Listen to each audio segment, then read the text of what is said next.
is Guardian Radio, your station for up-to-the-minute news and intelligent, interactive, and engaging conversations.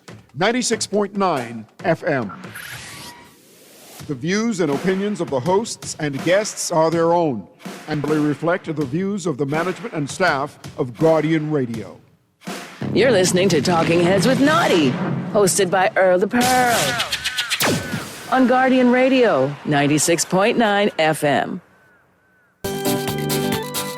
All right. Yes, Stu Yes is back one more time. Live and direct. This one is called Come Go With Me.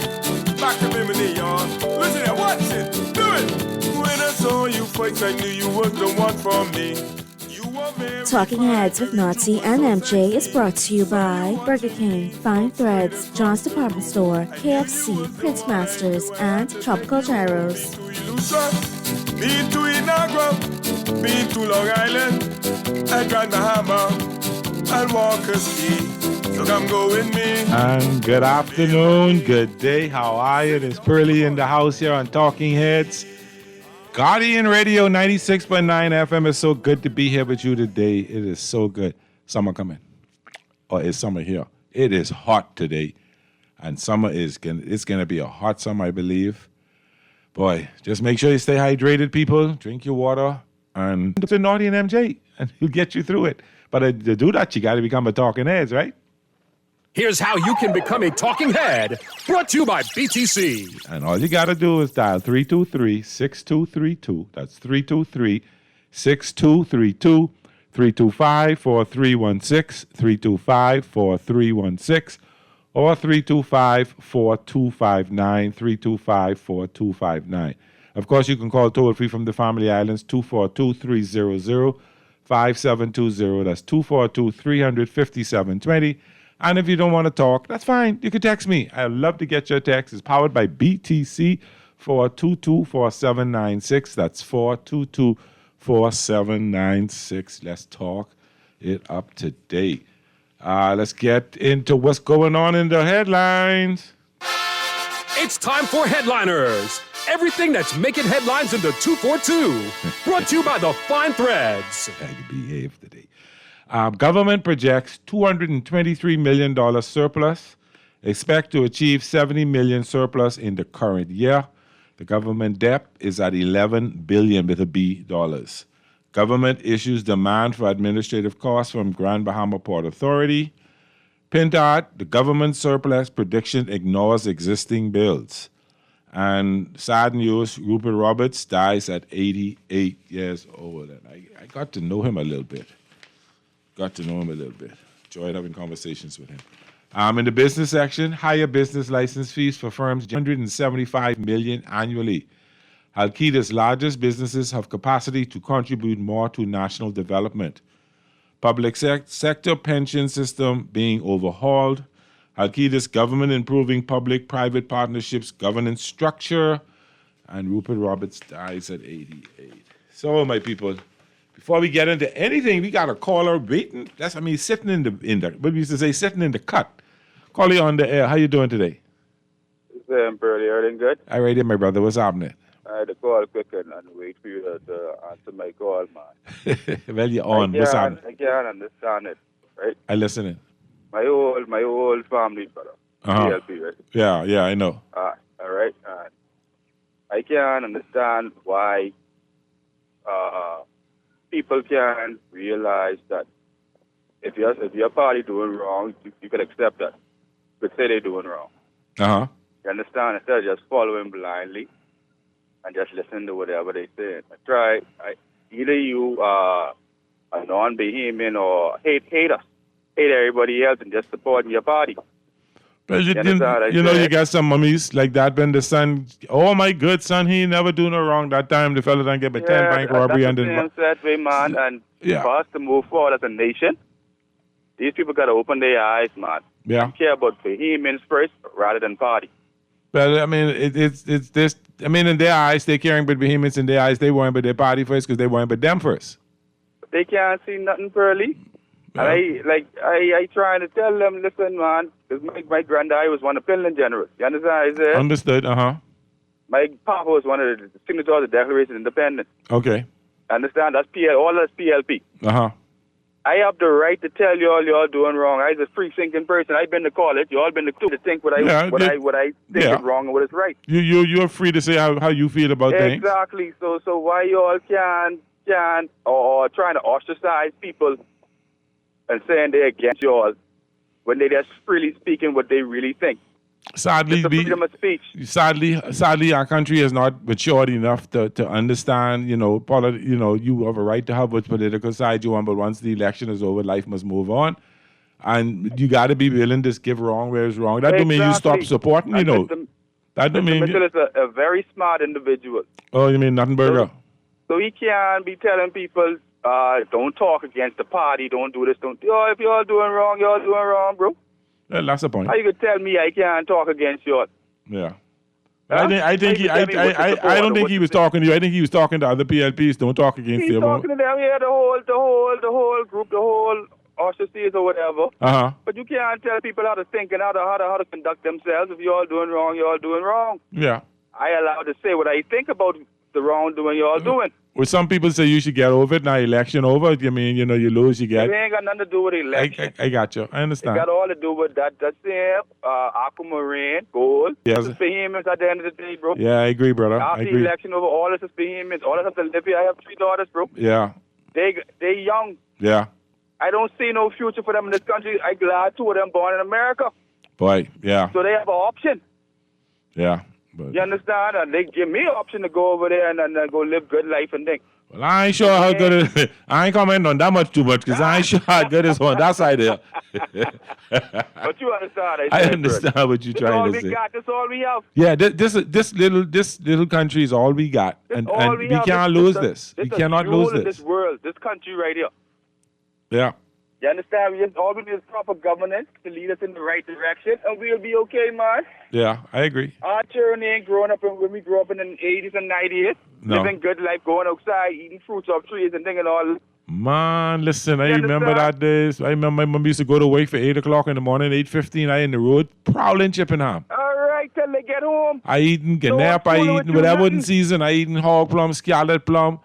We shooting chimney down with slingshot we buy from Miss Nan. Exactly. They can never experience what we experienced back in the day. Yeah, I know. That. I know. All right, brother. All right, brother. Take care. You too, man. All right. I got to give a shout out to my good, decent God brother, Kendrick Campo, there, who listens every day. And he know what we talking about. So I just want to say, hey, Kendrick, how you doing, brother? Call you on the air. How you doing? Yes, good afternoon, Mr. Burley. Hey, my brother. How are you? Yes, I'm pretty good. But I just started recently calling the talk shows. Fair enough. I call myself citizen. Okay.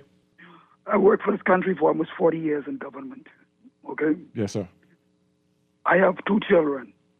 My daughter's in law school. My son is head boy of one of the private schools in the country. Okay. So what I'm trying to understand is, as intelligent people, you put a government in place to run a country, even though election is gone. If the government's running the country down the drain, nobody must say nothing, no ask, no questions, or if the opposition open their mouth, you're supposed to be bulldozed because the election is over. That's the mentality of some people. You know, I've heard some people say, oh, you got 15 years to wait, you got this to wait, blah, blah, blah. But if the government come in day one doing foolishness, you suppose first of all, that's the job of the opposition, to keep the government feet to the fire. That's the opposition's job. I agree, to oppose. I agree, Mr. Burley, but it appears to me as if you don't even identify yourself as a political person. You just asking a question because you're a concerned citizen of the country. Yeah. You're being labeled. Yeah. Additionally. No, that is true. We live in this country. And what is astounding to me is it seems as if we don't know right from wrong anymore. That was a question I want to ask. We call ourselves a Christian nation, but is it the right C we're using? Is it a corrupt nation? No, we are a corrupt nation. Because I am, Mr. Purley, I'm your age. I'm 61 years old. Okay. I'm 61. Yeah, we being said. All my life, I've been told this country is a Christian nation. We are religious, but we ain't get a Christian bone in us. Because when I check my Bible, and I see when, for example, when God sent the prophet Nathan to David. Yeah. David was the king. Mm-hmm. David could have cut his head off or wanted let one of his. Yeah. God would have never allowed that. Okay? How is it that we have so much prophets and conveniently they could tell you, well, God tell me this and God tell you that, and God can't tell the people now, these prophets, they quiet. Yeah. That this country is going down, going to hell in a handbasket. We are just playing, man. Then I close out on this. Are you listening? We got some political people that call. Some of them probably getting paid. Some probably are not getting paid. Okay. You know, it is an embarrassment. Sometimes when you listen, intelligent people, you listen to the level of the conversation, and you listen to the idiocy that these people propagate. It is annoying and it's a nuisance. The intelligent people who, like I say before, I got 2 children. Yes. I want to know that they have a decent country because I have serious conversation with my 2 children. Yes. And they are not interested in being in this country when they didn't get their profession. And that's scary. Because what they are seeing going on in this country is a bunch of hogwash. And who want to stay blind, let them stay blind. I go on, sir. Thank you, my brother. Thanks for the call. Let's see here. People, including the host on the previous show, are still. Well, you can't wait, man. Hold on. How you can say that? How you know who won what payroll? You write the check? Did you write the check, Texter? Come on, you can't say that. I can't let you say that. I can't let you say that. No. Hey, Pearlie, why Michael Alcides looks so nervous while answering questions about player? What you think about his body language at that press conference? I did not see the press conference, so I did not see it, so I don't know. I might see some stuff going around. I'm a bit concerned. I'm a bit concerned about that. Pearlie Top Notch was granted contracts under Christie in 2017 in which the current Minister of Finance would have held a position. It is baffling that the Christie government went into business with a man 2 years removed from exiting state prison. You know, I can comment. Let me take this call first. Call on there. How you doing? Yes, good afternoon, Early. Hey, brother. Everybody's talking about how good a government and how your government's supposed to be, and they taking information from our neighbors. Like, this is concrete. I mean, how much if our government was like the United States government, would we still be listening to them and acting as if they're so mighty and holy? I ain't quite understand what you're saying. Like, what you mean, like them at the existing government? With their immigration, and they had some problems in the immigration, where the immigration was killing people on the street, or kill 1 or 2 person, shot 1 or 2 person on the street. If our immigration if our immigration start doing that over here, how will we look at our government? Because we accepting stuff from the United States as if they're the almighty good government, and they can't do wrong. And when they I don't think we're accepting anything from that. First of all, what we accepting is what has come from the courts, not from the government itself. What has been reported in the media. We're not talking about. I didn't see any government saying anything but that. Did the President Trump or any cabinet minister or any government official make any comments about that to us? This is what I'm saying. I'm listening. All right. I'm listening. The forces that powers at bay, that what they have, their legal system, that they have some information for us. Okay. Right? And something's going on there saying, oh, politician number one. And yeah, I want to know who politician number one is. I really do. I would like to.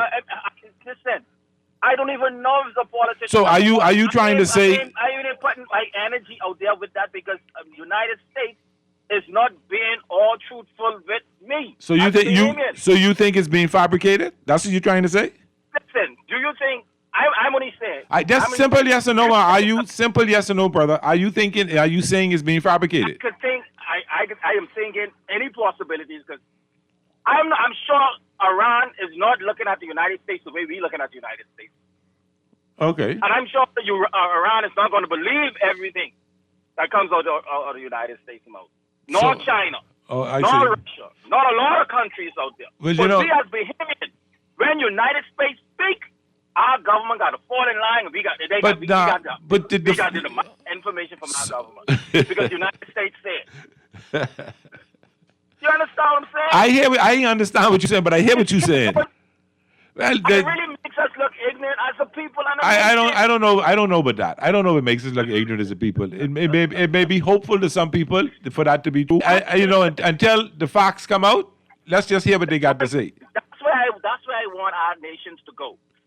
We shouldn't burn so much energy if we don't have any information. But the information we do have: a plane crash, a man was caught with 30 grand on it, a politician's name was on the piece of paper, and the man being held for drug trafficking. We know that. That's facts, right? How do we know he was caught with 30 grand on him? Caller, you can't be serious. You can't be serious. Caller, I got to go on that one, man. You can't be serious, man. Caller, you can't be serious, man. Oh, no. See, caller, you on there. How you doing? Pearly. Hey. Perfect example. Like go on. Thank you. You said what I... Caller, you on there. How you doing? Yeah, bless up, Pearly. Hey, my brother, what's happening? Yeah, I was appalled by that last caller, the caller that called and talked about. I mean, Pearly, you see why I was telling you what we need is a revolution of the mind. Black is white and white is black, right? I hear you. And so that last caller must realize that a nation's sovereignty don't exist once they don't have the military armamentario to protect themselves. So he could run on with all he wants. I guess we need to turn off all the news stations, right? Yeah. And don't listen to anybody. But if Pearly was to see, you went to school, my brother, if you was to see my news, my face flash up on the news and say I did this or I did that, what most imbeciles would say? They can say you're guilty. Yeah, I did it. Yeah, they say, yeah, you do that. But, no, let's do a simple analogy. You can imagine when somebody calls the police, an informant, right? Uh-huh. Here in Nassau, and they tell the police whatever. It's a gospel according to the informant. But when the police comes to your house, it's actually very true. Okay. They come on like it's true. But yet still when it comes to the oligarchical structure or the people, the status quo, there's always some rebuttal of what is being said about them. Now, I'm not here to decipher truth from lie. I'm not a soothsayer. I got you. I'm not a personality slayer. Yeah. But what I'm saying is I have common sense amidst all of this foolishness about Sonny Milledam and all of the different... I was on the radio saying about these planes just lying haphazardly with millions of dollars worth of drugs on them, right? Yeah. They haven't spoken to anybody. They just play Monopoly or a guessing game and just be lying here on a runway with no lights, et cetera, right? They are not being facilitated. Nobody's cooperating with them. We don't have people... Like I hear the other show just now was saying... there's no law against having 100,000 in your house or whatever. You could have $1 million in your house, but if you could give an account for it. Yeah. You understand what I'm saying? So yeah. A lot of people are not thinking. I wonder if that gentleman has a mind or he's really, really, if he's bookless, because he sounds so, right? I hate to say that, but, you cannot be that shallow, my brother. Please, give the people a break. It's not about hating a politician or believing what this one or that say. He's talking about we don't have the information. How could we have the information when we ourselves don't have freedom of the information? There you go. I don't know what he wants. And sometimes it's just best to listen to ourselves instead of triggering. And it seems as if our intelligence, our sovereignty, and our rights is under attack. We cannot say anything. We live in a world almost like a brave new world now. I don't know if he knows what I mean, but I know what you mean. Big brother, if that's or not. What I'm saying, no one is serious. The United States may have this problem, and anyone. I'm sure I know more history about what America did in the past, from present to about what the all of the corruption and things. But what the difference is with them, they will bring it to surface, and they have a large population. You cannot control what comes out of the media. Yeah. You see what I'm saying? Yeah. They have declassified information, right? And then those information to be declassified because the people push for them to be declassified. Yep. So it's nothing that can be hidden or forbidden. Like how we have this country where you got to ostracize the public, tell them what to think. What happens in the world? I want any ignoramus out there who says political troll. What happens in a world where everybody says yes and nobody says no? Just explain that to me. Gotcha. I hear you, caller. Thanks. Let me read the text here before you go to the next call. Hold on, caller. Come to you right now. We are a corrupt-minded set of Bahamians who can't determine right from wrong. There are those who can't see right from wrong and those that see wrong and turn a blind eye. Pearly, whenever I hear anyone belly aching about the ills of our country, I just look at them and say, progress, and walk off. Let's see what this one here says. Hello, Pearly. This may be different from what you are talking about today. This has been on my heart for a long time. I have the opportunity most days to traverse through the hospital yard. When I pass, the family members congregated outside. I'm trying to figure out for the life of me, why can't an indoor area be designed where family members can sit in comfort and privacy instead of being hustled by the funeral home people. They can each have a desk so that they can be approached by the family members. I've explained a long way. I know what it is to be in that morgue, and it's a very small area, and I agree they should do something about that to make it more comfortable, for lack of a better word, for people who have to come there. I know what you're talking about, Dex. I've seen it. Good say pretty. Why? Al-Qaeda's denying he was not a director and said he was a consultant for Top Notch Construction. He lied. Well, we'll see. Good afternoon, my good old Johnny 2 times. Caller, you're on the air. How you doing? Pearly. Hey, what's up? Yeah, I want to give an explanation for these politicians and this government. One of the callers told on the other show that the government reported what they caught the CIA with the $40 million in gold and $2 million in his house, right? And we got that information from them because they reported it. Right? Yeah. Now, we don't get that from this government. And what we have here, let me just tell you all everything. Okay. But look here. Last week, Monday, Got to go fast now because the producer them I got to take a break, so go a little faster. I was in court. Uh-huh. To answer for them trying to send me to prison for my 22.5 acres, 700-foot of beachfront property in Crooked Island, right? And the judge refused to say put me in prison. Okay. Now, I haven't gotten an answer from this administration for 3 years, 6 months, and 14 days today, since the 14th of November. Now, you all stop calling, you're trying to cover up for whatever happened with Mr. Gardner and whatever administration, because they ain't going to answer y'all. And Michael, and Al-Qaeda is my fraternity brother, and he has to answer to the people too. Okay? Okay. You all have a nice day. All right, brother. Callers, don't go anywhere. We can take a quick break. This is Pearly here on Guardian Radio 96.9. It's a Talking Heads Thursday. We can take a quick break. Callers, don't go nowhere. We'll be right back. Because the more you try to bring me down, the higher I will climb. Let's go, come on.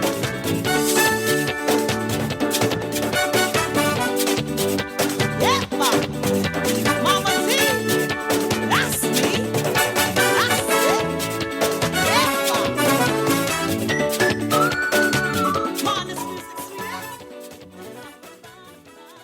KFC has a bold new flavor you'll love. Introducing the all-new Barbecue Rap Star. We're talking a juicy chicken breast filet, fried to golden crisp perfection, covered in sweet and smoky barbecue sauce, topped with cheese, then wrapped in a delicious toasted tortilla with flavor in every bite. Go spicy or keep it original. Either way, it's a star for a reason. The new Barbecue Rap Star is the star of the menu at KFC Nassau. Get yours today at any KFC Nassau location. John Shoes and Accessories is your one-stop shop for all your footwear needs. You will find what you're looking for among the growing collection of classic and trendy styles with new arrivals every week. John's covers the whole family and has great prices, helpful and friendly customer service. Your experience shopping with us will be time well spent. Shop with us online at www.johnshoes.com. John's also now carries small home appliances. So come on into John's, located on Rosetta Street in Palmdale and Carmichael Road West. John's, we put fashion at your feet. Craving something bold, fresh, and unforgettable? Try Escape, a Carib Greek fusion born right here in Nassau. From juicy grilled salmon, chicken, and pork gyros to loaded bowls, fresh salads, wings, and more. There's something for every craving. Find Tropical Gyros at any of their locations, JFK Plaza, Rosetta Street, Port Lucaya Freeport, or their franchise spots on Prince Charles Drive, Soldier Road West, Delaport, and Carmichael Road. Tropical Gyros, not just good food, it's an experience. You're listening to Talking Heads with Naughty, hosted by Earl the Pearl. On Guardian Radio, 96.9 FM. It's time for The Buzz. What are you buzzing on? Brought to you by John's Shoes. Mommy getting out now, and while I go on, I want no regular scraping in here. No, Mama, we We can go rake and scrape. We can clean the house. And welcome back here to another Talking Heads Thursday on Guardian Radio 96.9 FM. I can get you right now calling me just a quick look at a couple of texts. Earl the Pearl, it's not just the United States. Tell the caller it's the Fed's caller in the United States. And that might be same caller who calls Zhivago show, and he had to hang up on him. These fellas protecting corruption, man, and if that was the estimate, and yes, it would have been different. Does the caller believe, one, that Gardner was awarded a contract by Perry Christie a day before the 207 election? Two, that Halkitis set up the company that was awarded the contract. Three, that Halkitis was Minister of State in Finance when the contract was awarded. Four, that Gardner Company defaulted on the loan. Five, that Adrian Fox struck a plea deal with the U.S. in 2021, and the U.S. prosecutor termed him the most cooperative witness he has ever worked with in 2021. And Italian, amazing that all the documents BS going on within our armed forces, we still have troubles talking mitigation. BS with such blind, conformed imbeciles in our midst. How can we progress? Progress with disclosure and truth is regress. Caller, you on the air. How you doing? Pearly, what's happening? I'm right in, my brother. What you saying? Listen to me. I listening. Please. I listening. This thing with this Gardner gentleman, right? Uh-huh. He was serving time in the United States, I understand. He did He came out 6 out of 20, 2016, 14, 15, 16, somewhere around there, yeah. Yeah, right? Now, they caught him on a plane flying between Abaco and Grand Bahama. Now, I don't know how the plane get in U.S. water. Well, they say You drift, don't yeah. have to touch U.S. water if you're flying from Abaco to Grand Bahama. Good question. And people still trying to find out how the plane get way out there, yeah. Floated, drift in the water, I don't know. But what I'm saying, a lot of people, $30,000 is a good chunk of money, according to the type of position you're in. I could use it right but now. $30,000 ain't no big money. But boy, I could use it right now. There's a young man about 6 weeks ago now, got robbed in Rockcrosser Road. Uh-huh. He went to buy a truck with $28,000. Yeah. And he came from Abaco too. Yeah, I heard that story in the news, yeah. Uh-huh. So $30,000. I guess is how you sit at the But election day to be traveling from one constituency to the next with that kind of money in your pocket, that's a red I flag. get $30,000 on election day when the polls close at 6 o'clock. Uh-huh. And you go in the right bar, in the right area, you'd blow $30,000 even though That's you hear what you say when the polls close. Yeah, but the man This early. guy that'll buy one truck on there and go, money. That's his money. You have yourself a good day, yeah. Yeah. Oh, that's good. That's good. Call you on there. How you doing? I guess you couldn't wait on me. I feel bad you didn't wait. Call back, please. I just sometimes we can talk long, but just hold on. I get to you. Call you on there. How you doing? Yes, how you doing? Hey, what's up, brother? Man, we got to talk. Please don't shoot me. We can talk. No, we cool. All right. Listen to me, man. That's a private talk, man. Don't bring that in the public. Listen to me, man. I know they require us to suspend intelligence to be stupid. I'm afraid that some people may lose their sight. They may have lost their mind. Let me explain you something. When the arrest warrant, the arrest for Gardner says that the money found on him, remember this was wrap and seal, is consistent with the proceeds of crime, how it's packaged. That's what they say. Okay. That's in their report. Yeah. Okay? So, but see, if we want to take this position, the hundreds of Bahamians, if not thousands of Bahamians in U.S. court, they must be lying on all of them. Bring 90 home. Bring all them people we send home. Yeah. Right? Yeah. And since we can't trust the U.S. because they just lie, Yeah. let's not believe them and who they telling us we could send through our airport to them. Yeah. If we don't believe them, they tell about the packer. Because see, when we go and arrest those people who they notify as a plea and a boat is coming, are they lying about that, or are they just lying about this particular incident? Good observation. I mean, every single day they're giving us advice.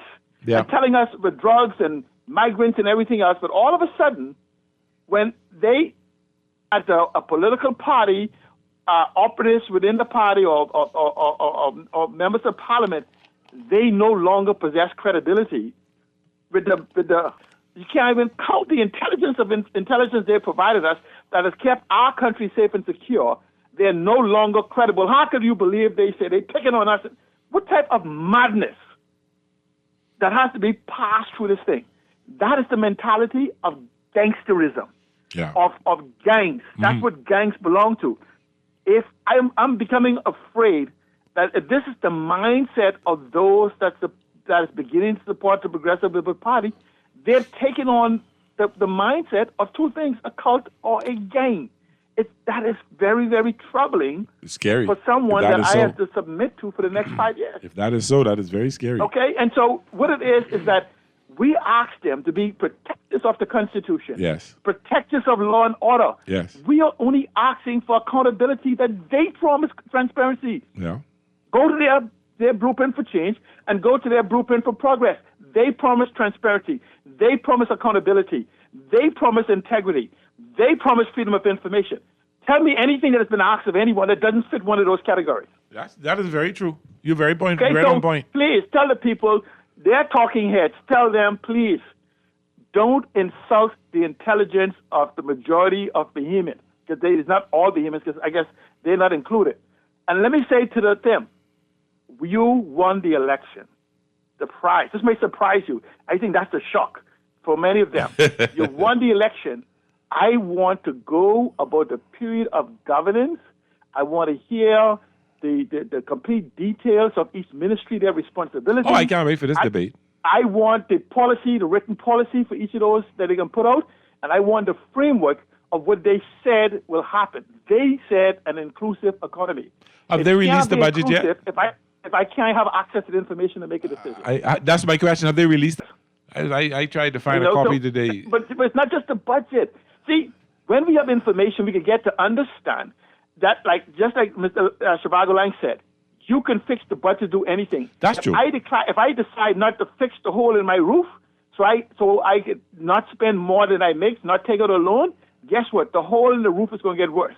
Yeah. And so we've been padding this budget because if we begin to have a truth on the economy, and these are the type of debates we need, we would find out that we don't need a $3.5 billion budget. We need a $5 billion budget. But you can't grab $500 billion when people are making less. So you know what that means? That means that you must grow the economy to commensurate with the taxation that you have to have. That's the conversation we have to talk about, is why we aren't where we should have been. And when we begin to have these intelligent conversations, I understand, not for those, but I'm saying there has to be some people within the Progressive Liberal Party that is not afraid of public debate, of ideas. And I'm inviting them to say, let's have that conversation. That's a good one. Me too. We'd like to see that. Let's get it back. Thank you, brother. Appreciate your call. Whenever you say anything about this administration, they suck their illiterate social media goons at you. Look at how they cussed out the Christian Council President Mario Moxie, and no one from this administration rebuked them. For real.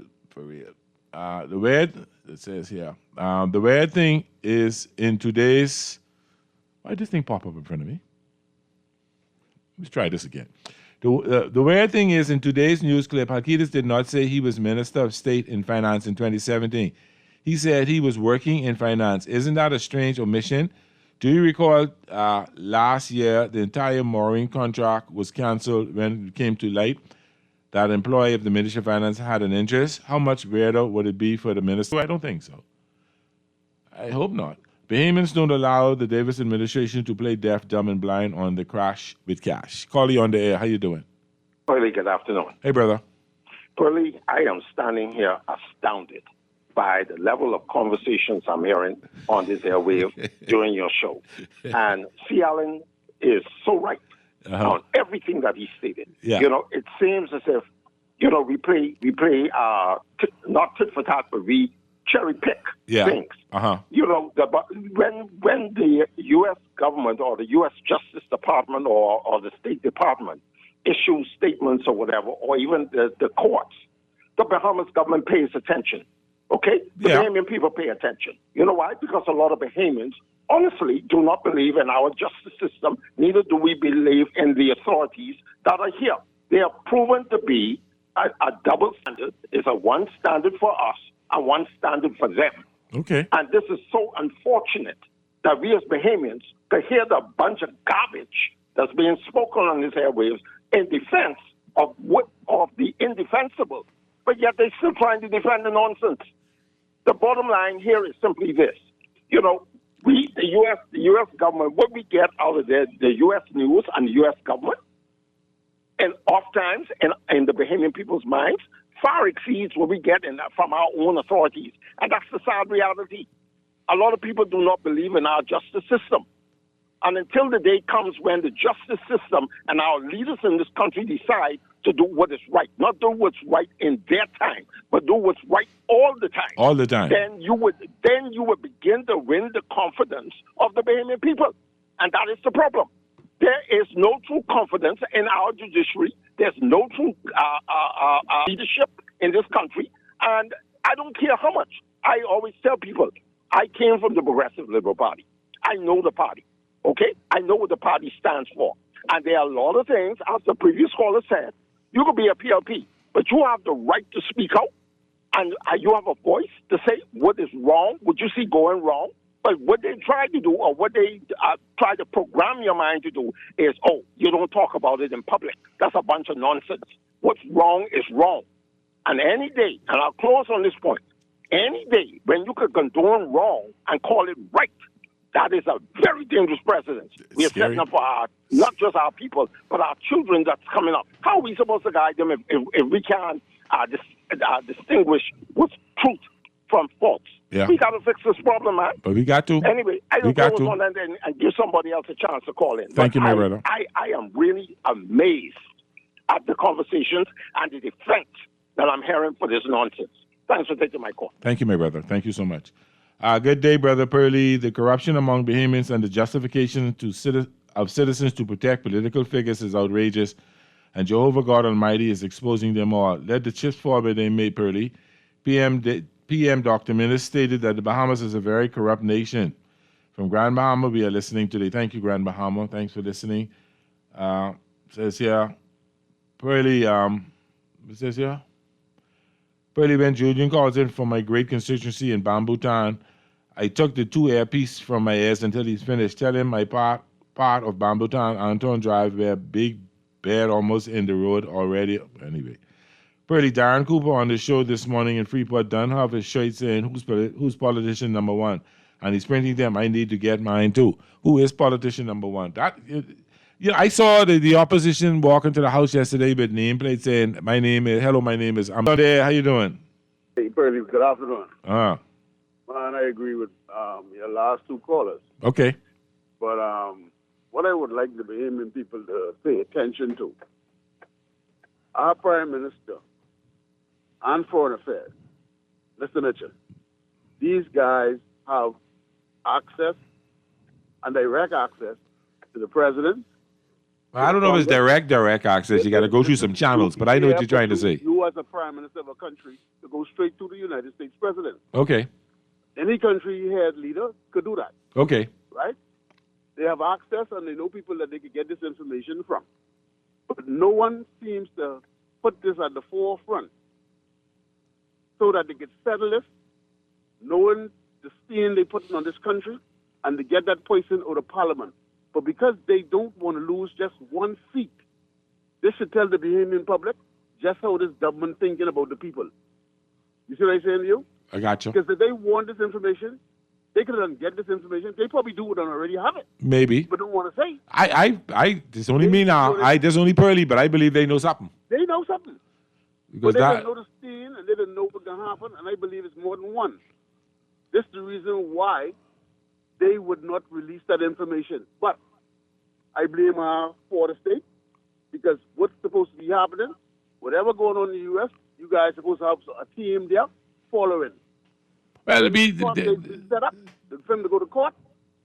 You all need to have people in the court live. I got you. All right, brother. Okay. I hear you loud and clear. On the air, how you doing? Yeah, Paul, what's going on? Muff, what's happening, player?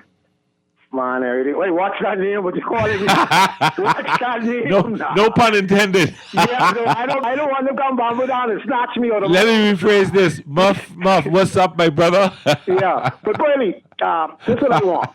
I want the the Fred Mitchell and the U.S.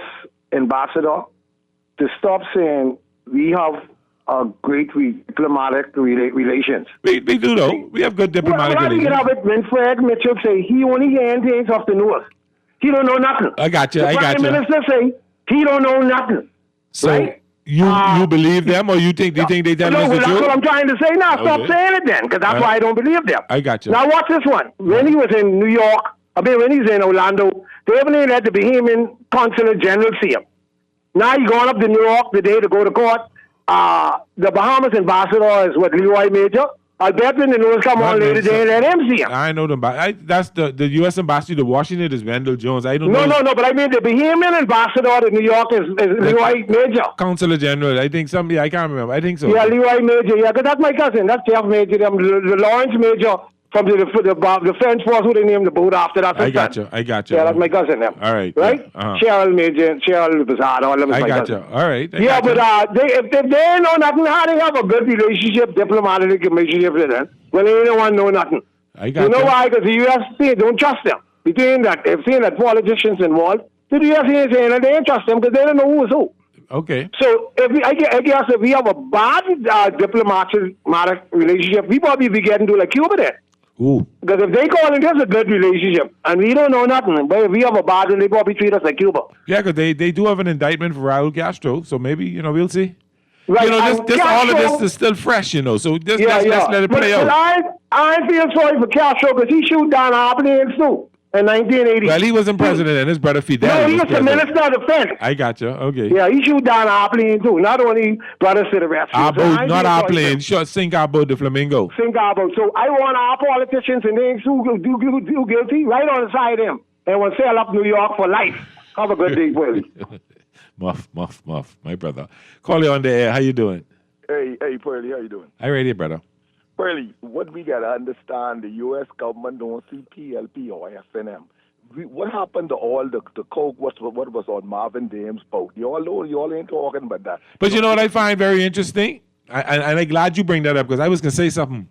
You bringing that up now and you're making an issue with that, but you want to ignore the situation with Player God now. No, I'm not you, but the proverbial you, I'm saying. I am not ignoring that. Hubert Menace say corruption is corruption, Pearly, not just one corruption. Okay.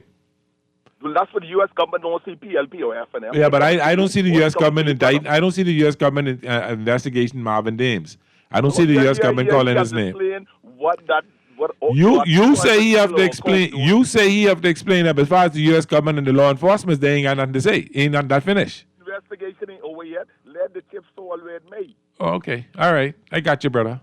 Loud and clear. Thank you. Call you on the air. How you doing? Hey, Pearly, I call him back. All right. Yeah, he want you, but Marvin Dames and this and that, right? Fred Mitchell picking on Candia Dames because she reports something. You think that's fair? I listen to you. You listen to me? No, I hear what you're saying. I understand what you're saying. And Pearly, you Uh-huh. remember when we was in school in the 70s? Yeah. When Fred Mitchell was working the ZNF? Yes. Ask him with the peanut boy and the paper boy story when he was being investigated. What kind of relationship he was having with them? Why you want to bring that up? I want to bring that up because he's the story. What voice he called? Right. Wife, calling, right? I'm from Sanan. Bremen, don't worry about that. No. What goes around comes around. Hold on. I can't let you go that way. That's all. I'm sticking on that. All right, let's move from that. Okay, go I ahead. got something to say, but he don't need to be calling people wife calling. He picking on Candy O'Dam. She doing her job. Yeah, she is. She does a very good job.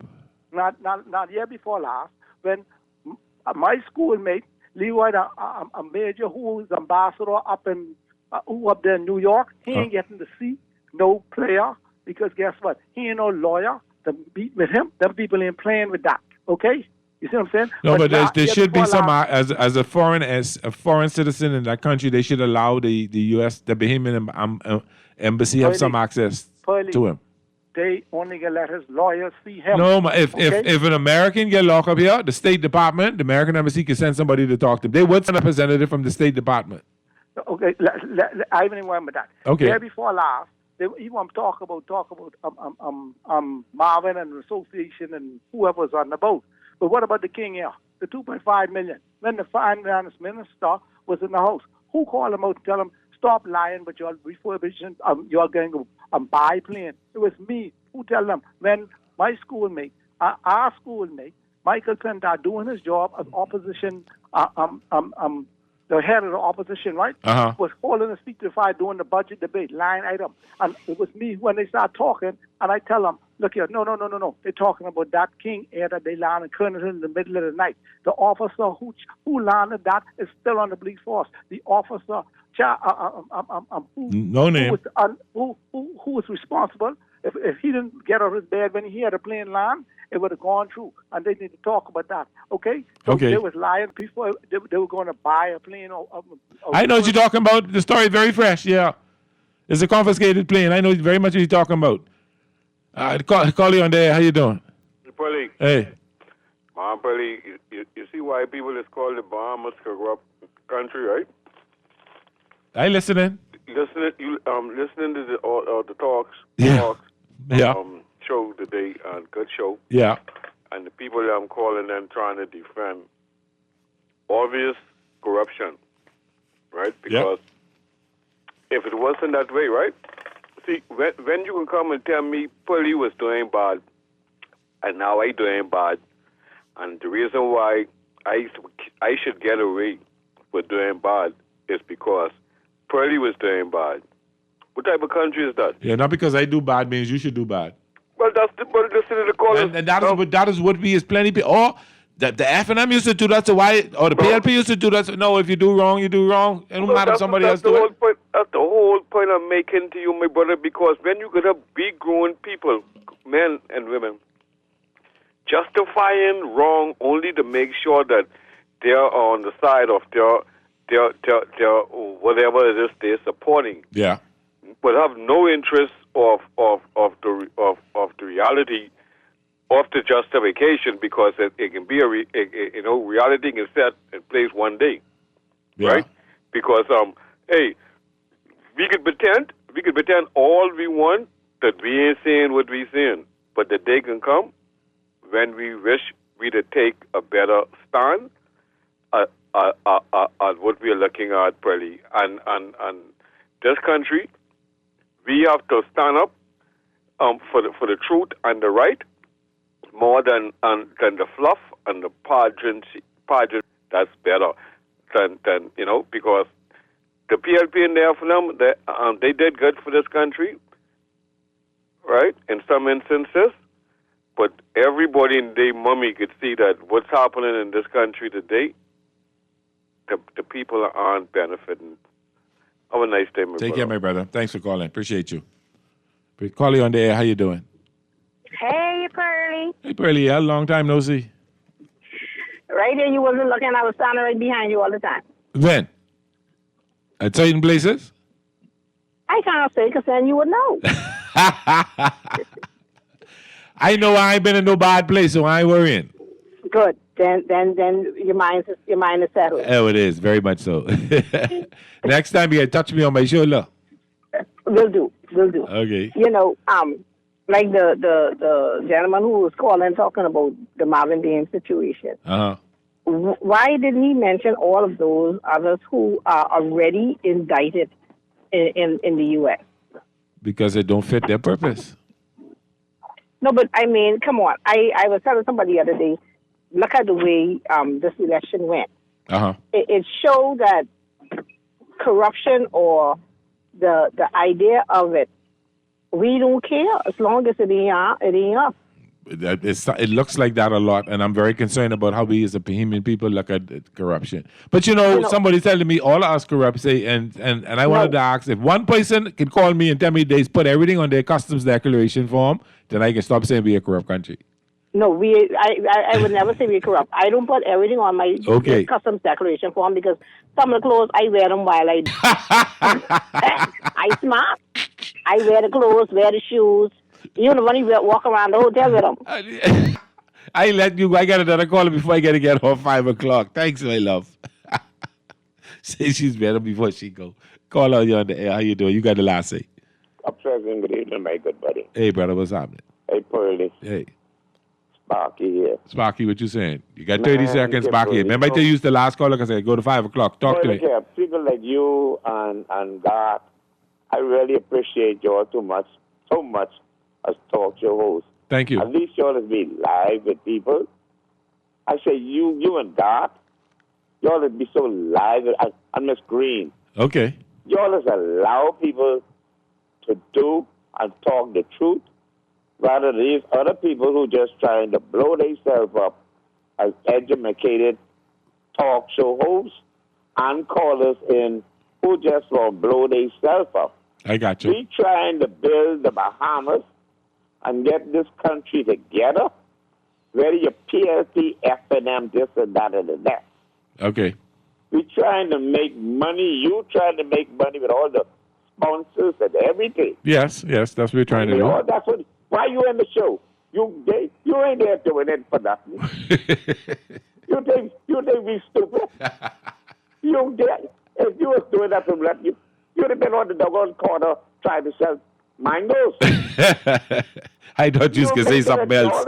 I thought you was going to say something else. Talk shows trying to prove who's the best talk show. You got callers calling in who know more about politics, who know more about the PLP, who's know about science and this and that and that. I try to find out when we can start trying to talk about how we can better this country. That's what I'm trying to get to, Sparky, because I want people to tell me how we can make it better. And then when I try to call in the show, Sparky, got to let you go. It's 5 o'clock. Thank you so much. Let me see if I can get one or two of these in quick. Let me see. Quick. Where we at? Quick. The PLP travel budget will be very low this term. I'd like to see that. I understand lowering the tax on wigs and human hair to help persons with alopecia and such spot, helping them. But let's be real. Most wigs being imported are not just for medical need. If government truly wants to help persons with a sickness, create a proper exemption system for them specifically. And let's use, all right. I hear you. Texter. In other words, the text is saying let's be more specific in how you bring the wigs in. Pretty, you realize that President Trump nor Rubio didn't call the Bahamas government and congratulate him. Never did, not once. You notice that I look at that and said, wow, something ain't right. Good day, Pretty. He may have called him and the Prime Minister may not have said anything about it. But we'll find out. Hopefully they'll let us know. Thank you so much for this first hour. This is Pearly on Guardian Radio 96.9. It's a Talking Heads Thursday. When we get back, we can talk a little bit sports. Stat Boy say you can join me. We can talk it up. We can talk some how my Dodgers beat up on Colorado last night. What's going to happen tonight with OKC and the Spurs. Talk a little football and some local sports. When we get back right after the news. Take care. Now this was a swinging party. The DJs were on their game. Ira, KB, and Sweet Emily put the blues and rock to shame. So we danced the night away.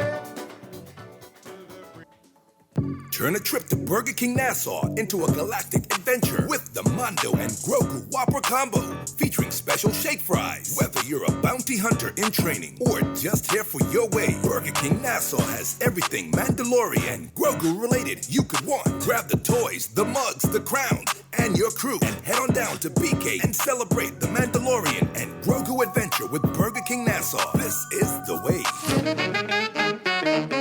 You try to rest, roll with the best. For all your printing needs, there ain't no one better, no. For posters and banners, magazines and flyers, for window decals, greeting cards and newsletters. No job too big and there's no job too small. You name it, we can print it, just give us a call. Let Print Masters bring your masterpiece to life. Located in the Nassau Guardian Building, telephone 302-2361. You're listening to Talking Heads with Naughty, hosted by Earl the Pearl. On Guardian Radio, 96.9 FM.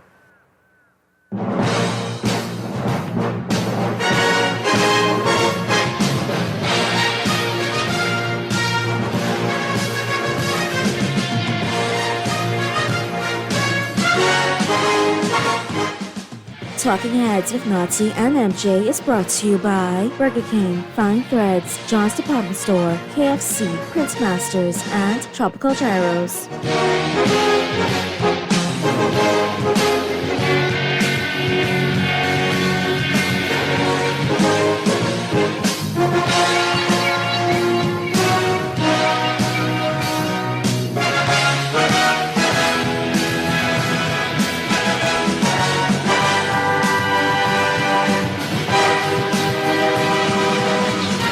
And welcome back to Talking Heads Thursday here on Guardian Radio 96.9 FM. It's the sports time.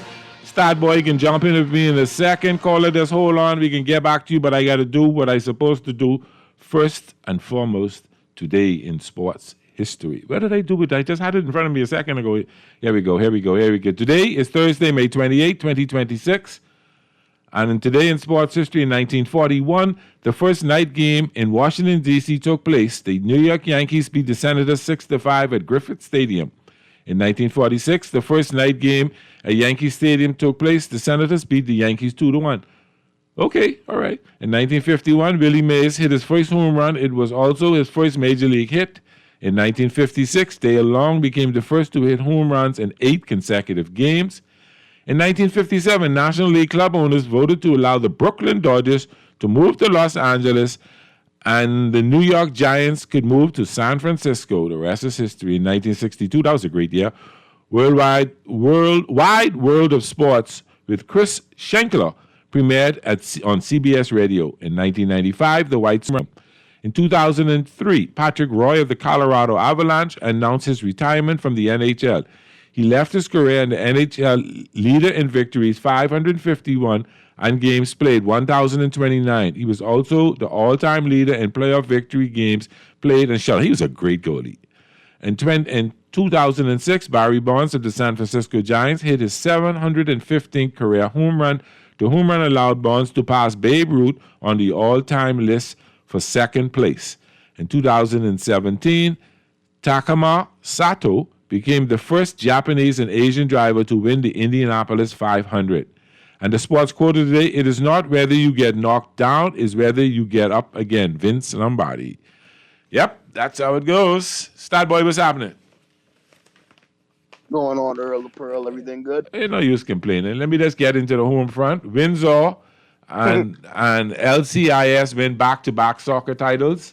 Senior portion of the National resumes today. So Windsor beat SAC 1-0 for the junior girls. And then that's, I guess, Lyford Key International School will beat QC. Also 1-0 to win the junior boys. And then the seniors are going on today. Clark competes in Alabama and Florida. And Cunningham competes in Salem, Cape Town Marathon. So what's been happening, Stat Boy? And nothing, man. Just anticipating this game tonight, which is going to be a huge game, but we can get into that a little bit later. And yeah, just enjoying NFL offseason and NHL League Cup going on right now. And the Golden Knights, I think, have clinched their spot in that, so we wait to see. Yeah, they swept the Avalanche 4-0. Yep, and they're looking like the team to beat. And it's looking like I think it's the Hurricanes. Carolina Hurricanes are going to get it done against the Montreal Canadiens, which sucks because I was rooting for the Canadiens, but they're down 3-1 and it's looking over. So yeah, I don't know. The Hurricanes. I think they finished number 1, if I'm correct. I believe so. Yeah, it was either between them and the Avalanche, but the Avalanche. But Avalanche was number 1, and Avalanche actually owned the Golden Knights all season, but it was a different story in the playoffs.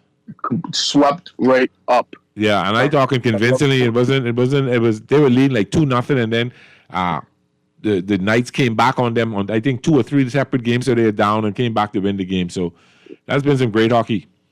Absolutely, and I can't wait for the Stanley Cup final because that should be a fun playoff series as well. That should be nice to see. I was disappointed the Panthers didn't do better this year. Right, like going for the 3-peat. Yeah. But nope. I don't even think they made the playoffs. I think they were either a first round exit or they completely missed. I think if I remember, I think they missed completely. Yep, and that's exactly like the beauty of sports. Like the 3-peat hasn't happened in years. I think the last team to do it was the 2000 to 2002 Lakers. So well, we probably see it this year. We probably see it this year. You know, in MLB. You know, we probably see. See, you open the door for that. You open the door right up for that. We probably see a 3-peat Dodgers. You know. No, not happening. But I mean, we had, every time I turn around, there's an injury in LA. Kiki Hernandez came back for 2 games in game 2, tore his oblique, so he's out but 8 weeks. Tonight, Teoscar Hernandez trying to beat out a ground ball at the first place, pulled up a hamstring, so he's out for a short period of time. That's unfortunate. Max Muncy just came back last night after being hurt from last week Friday, so it's in the I'm going to say this and Naughty's going to kill me. I found love for Dave Roberts in terms of as a manager, because he's had to go through adversity every year with a lot of injuries. Pitching staff in 24 was basically won the World Series with a bullpen. Last year he had a lot of key injuries. He's having key injuries again this year. Brought in Edwin Diaz. He pitched maybe 4 or 5 games, and then he's been out for a while. Blake Snell has been out. Glasnow has been out. River Ryan has been out. Landon Knock has been out. Muncy's been out. Mookie Betts only played 20 games so far. So it's been a lot of injuries, but they still maintain to have a 4.5 game lead. Still having a 4.5 game lead.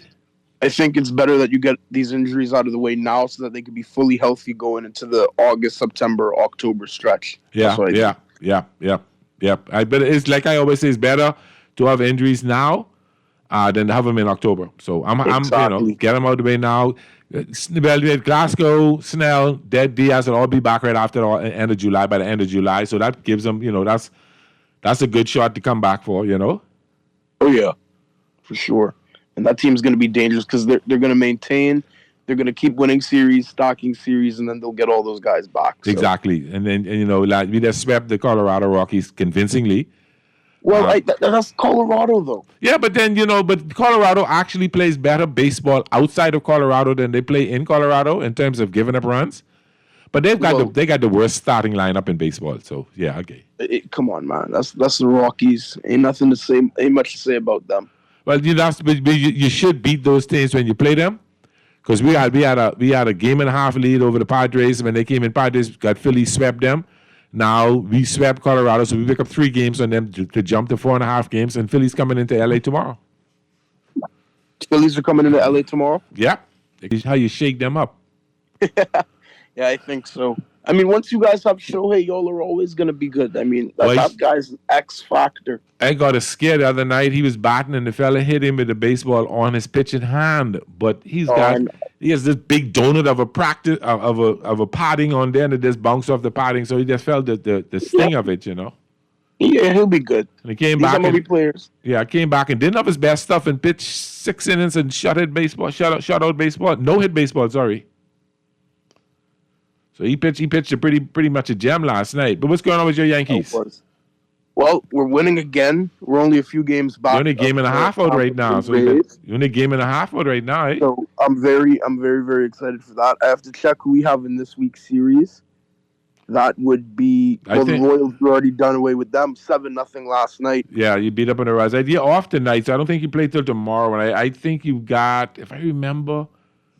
Y'all got an easy weekend. You're going to with the Athletics over the weekend. Yeah, that's well, you never know with this Yankees team how we play sometimes, but I think we're gonna handle that series and get that done.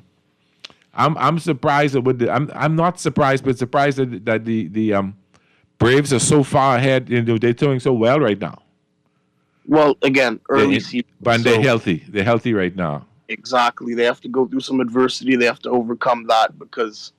You've got teams like the Phillies who are 29 and 27. Nationals are surprisingly 29 and 28. Yeah. You guys are going to be in the mix. The Brewers look like they're going to be in the mix. So they're going to have a pretty record, it looks like. But all of that is null and void if you get to the playoffs and do nothing with it. So it's all about the long haul, right? It is. It's not what you do regular season, what you do in the playoffs. But the Brewers always find good young talent, and then they trade them away. They always find, I don't know why. And I say this, I think I've said this 100 times, the Brewers owner is the 9th richest team owner, not baseball, in all sports.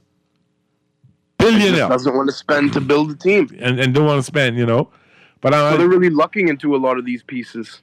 Yeah. They have excellent scouting. They have excellent minor league management and minor league assessment.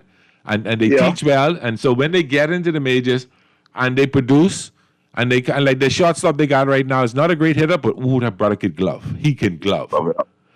So he's going to build. He's going to be there into his rookie season, and then right after that, they'll trade him away because they don't want to pay him the $30-40 million a year. And that's part of the reason, like I said, they luck into the teams. It's not the scouting department does their job, but the ownership and front office, they don't want to keep these guys around. So you never know if you'll hit on every single scouting, every single prospect you bring up or you sign.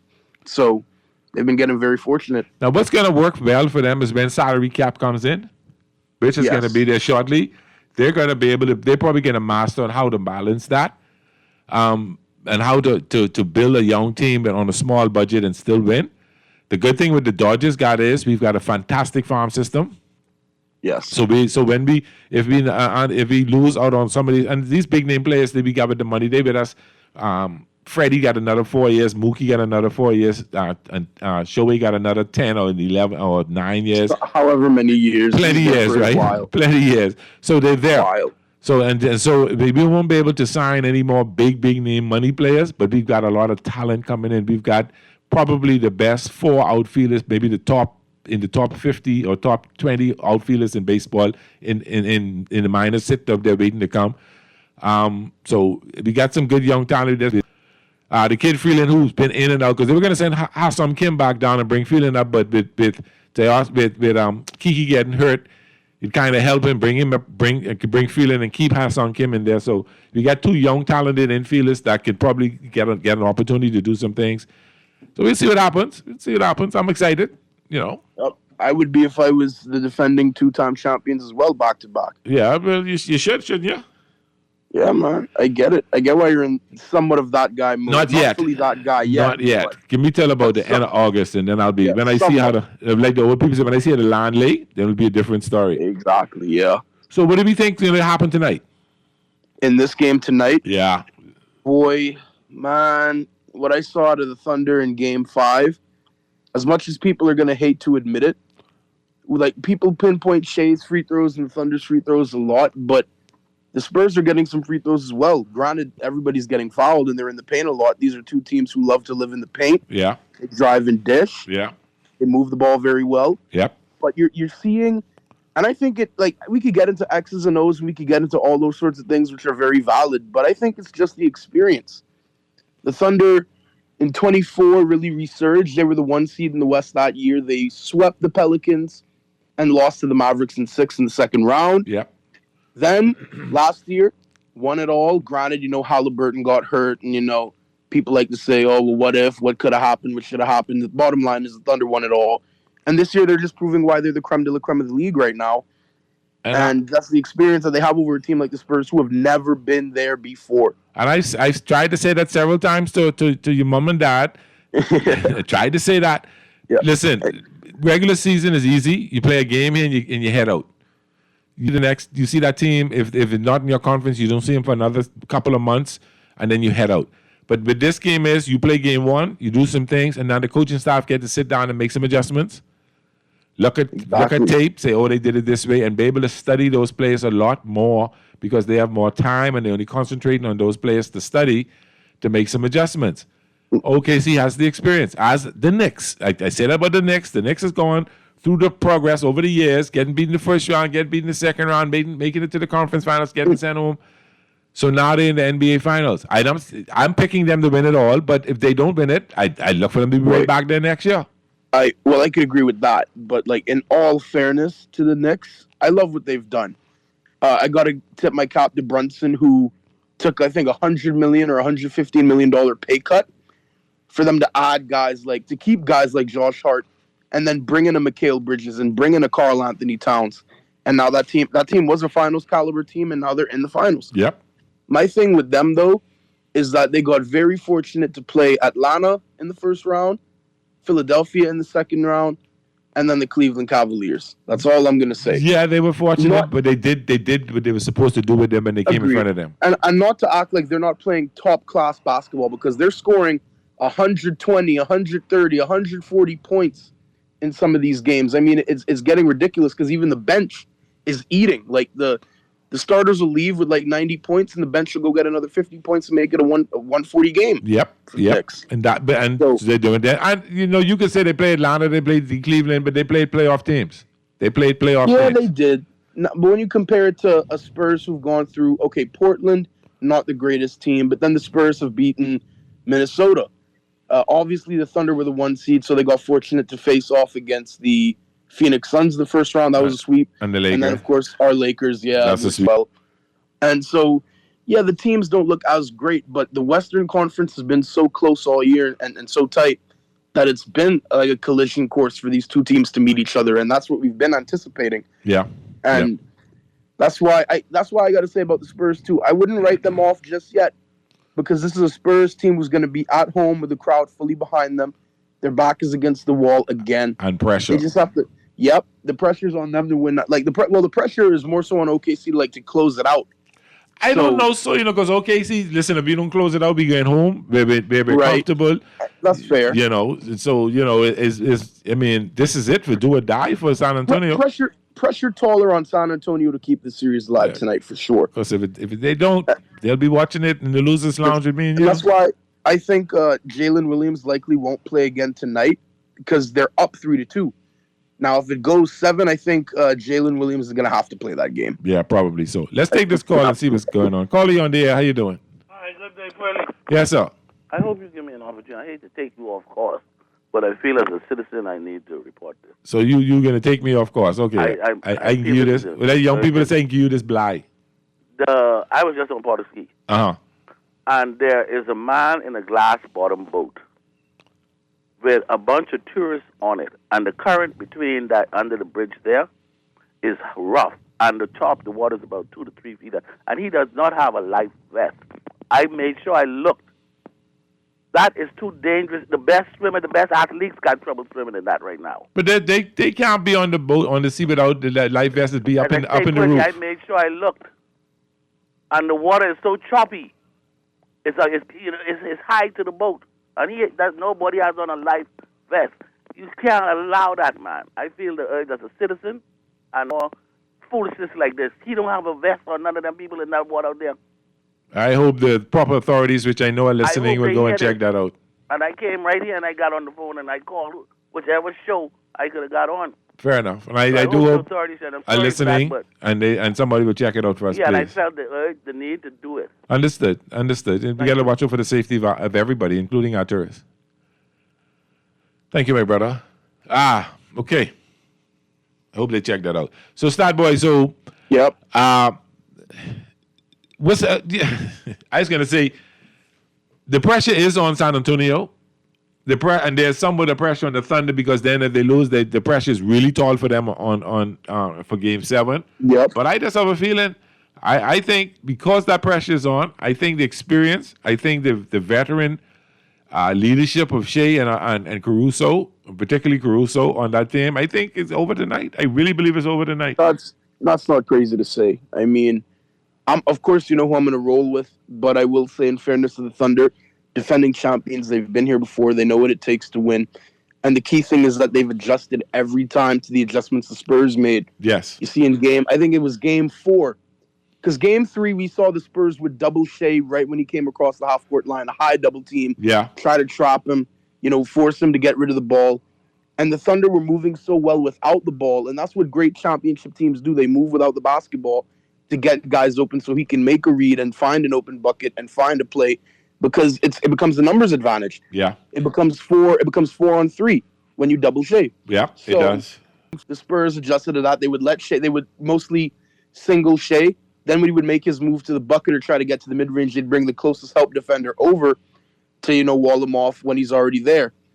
But then you see the Thunder in Game 5, they adjust to that as well. More off-ball movement, more high screens, more high rolls, and they won that game. And the Spurs just have to, for them to win tonight, they're going to have to play some of the cleanest basketball, too, because the whistle, they're at home. Yeah. But these fouls are getting called in this playoffs. It's unlike playoff basketball I've seen before, where, the refs usually wouldn't blow the whistle. They just let some players go. The refs have to be better, though. There's been a lot of complaining, and I think they'll be more vigilant tonight. They have to. There was a play in the game where I watched the ball go off of Chet Holmgren's foot. And Mitch Johnson, they stopped the game. They fouled so they could stop the game and take a look at it. The refs say, we're not going to look at it. So Mitch Johnson, the head coach of the Spurs, he went to challenge right in the ref's face. And they didn't get awarded the challenge. And then after the play, Mitch Johnson, he's irate at this point. They gave him a technical, even though you could clearly see him waving for the challenge sign, and he didn't get it. And then their explanation to him was that they did at this point in the postseason. That's just unacceptable on the ref's part. Something that blatantly obvious. You get a point there. No, I'm not saying that's why they won or lost, but they have to be better so that we can avoid these conversations. Yeah, we could be talking about the new anti-tanking rules and draft lottery changes to penalize the worst teams. Which is a monument because nobody else in sports is really, doing that. I mean, in the NFL, if you get the worst record, you're going to get the first overall pick. It's been that way forever. That'll never change. In most other sports, it's that same way as well. But the NBA has gotten so sick of seeing teams out there because they're blatant with it. They throw these games. Yeah, they sit fellas down and stuff. All the fourth quarter, right? Well, I see the new system includes expanding the draft lottery from 14 to 16 teams. Yes. A regulation zone where the bottom 3 teams get penalized with lessen the chances for the number 1 pick and flatten odds. The 2-1 lottery system will be put in place next season for the 27 NBA draft, and it will be utilized throughout at least the 29 NBA draft before a decision is made whether to keep it on or not. I think they'll keep it, to be honest. Yeah, it's going to be interesting. So they say, according to potential punishment, includes fines up to $10 million, forfeiture of draft picks, changing the draft position, and changing the draft odds. That's if you get caught tanking. Yeah. How are they going to determine who what tanking is? They're going to have to put rules in place for that. Yeah, I guess. Tanking is something that's such a broad concept. You could take your starters out. You could have somebody report an injury, report discomfort, and they get taken back to the locker room. They never come out for the rest of the game. I mean, you never know. These things really run deep. But tanking don't happen. So here's a rule. They put under the new system, the teams with the 3 worst records will only get 2 lottery balls for the number 1 pick, while the teams that finish with the 4th to the 10th worst record will receive 3 lottery balls. And that's crazy. In addition to hurting the very worst team's odds of landing the draft picks, the new system states that no team can get the number 1 pick in back-to-back years, and no team can pick in the top 5 years. That's interesting. Wow. That is interesting. See, I kind of get the first part where they're no team can get the first overall pick back-to-back years. I like that. Yeah. I think that builds the parity of the league. But if a team is really struggling for years and they're trying to get it going, and they can't pick in the top 5 for 3 straight years, that could be rough. Yeah. But you got to do something to get it going. Well, but I like that they're incentivizing teams to not finish at the complete bottom. Win, instead of winning 15 games, you win 25, 30 games. You try to fight to be within that 4 to 10 range. Is going to make the bottom half of the league way more competitive. Yeah. But I still feel like we're going to see teams who lose 60 games, 65 games. I feel like that'll always be there. Yeah, that they can't run away from that. It'll be there until team. But I guess it will give them a more fighting spirit. I guess you'll bench a player less than normal. Oh yeah, I agree. Let's take this caller. Caller on there. How you doing? Yeah, but Stock, what's going on? Hey, Muff. What's going on, Muff? Stock, I agree with you. They robbed Mitch Johnson out of that challenge, and I thought referees would be sitting down in New York somewhere watching the game and thing, man. That's what I thought. Like how they do in the NFL. They call in and tell them that they'd gone off hungry and leg, man. That's what I thought. I'd see some games where some referees would be watching in New York or something. They're supposed to be. That's where the replay. Isn't that where the replay station is? I think, yeah, in so Secaucus, New Jersey. And they told me they didn't see him. The man was on halfway on the court. And in front of the referee's face, too. The night. See, Castle got to slow down, man. Cut down on them turnovers. I agree. Then Champetty, he got to make some of them trees. Him and Vessel. When Vessel hitting them trees. Well, he was cooking. He was cooking in Game 5, though. Champagne had 23, 24 points, if I remember correctly. But he ain't out in Game 6. You see, that's the problem. Game 6 has to be played tonight, so he couldn't out in games. So I believe that game to 7. If they could do all them things, if Vessel on, Castle on, and Fox doing something, or Yambi hot. Yambi hot now. I think Yambi game for 40 tonight. He hot. Yeah. Well, he's going to have to dominate. He only take a couple of shots in that game, and then he catch too much ball out the paint. He got to catch the ball in the paint, man, around the rim. Ain't no one going to stop him around the rim, and then that could go to 7. And he's not rebounding to his ability either. He's had multiple games now with less than 10 boards. Got to be better. Right. Now, if okay, then two of the teams will have a good rest because the finals ain't until Wednesday, right? No, they went tonight. What is it? Today is what? Friday? I think they play Sunday, maybe. Thursday. Thursday. Sorry, Yeah. I live in that good, huh? Yeah, and the finals start Wednesday, right? So they'll Yes, play. they do They on will June play 3rd. Saturday. They will play Saturday if it's game I mean, 7. if OKC win tonight, if they close it out tonight, the Knicks and OKC will have a good rest because the finals ain't until Wednesday. That's what I'm saying. The Knicks have been catching rest, though. Yeah, they'll have like 9-10 days rest. That is. Now, Pearly, I listen. Yeah. Sunday, when I tell you in stock, I like Willis' size and everything, his height and his weight. Yeah. You know, with him, we could pick up a 3rd and 1 or 4th and we're tripping on over himself. Yeah, I think, and then he can move the push. See, but with Willis, that size, man, we could get 3rd and 1, we could get 4th and 1 now. So I like his size. The good thing with having him, you have been Achan in the backfield and him as a threat to run in the backfield. That keeps some defense on their toes and they don't know who can run the ball. So that gives them that look as well. Right, and Achan just signed a big money deal. It's some big money for him, but it's a team friendly signing. Yes. And it keeps the Dolphins in a place to do some things.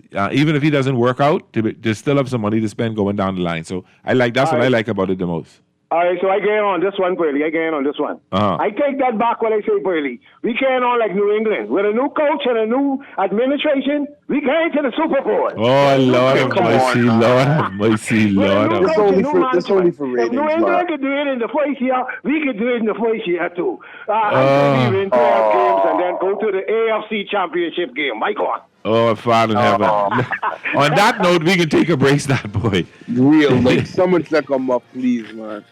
This is Talking Heads and Guardian really in the house. Stat Boy joining me. We can take a quick break. When we come back, we can talk a little more sports. And I got something interesting for you for the final 15. I'll tell you about it when we get back.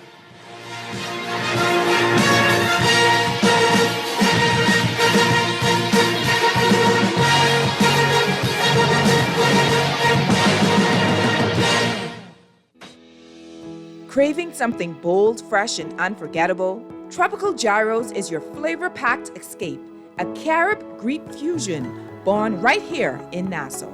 From juicy grilled salmon, chicken, and pork gyros to loaded bowls, fresh salads, wings, and more.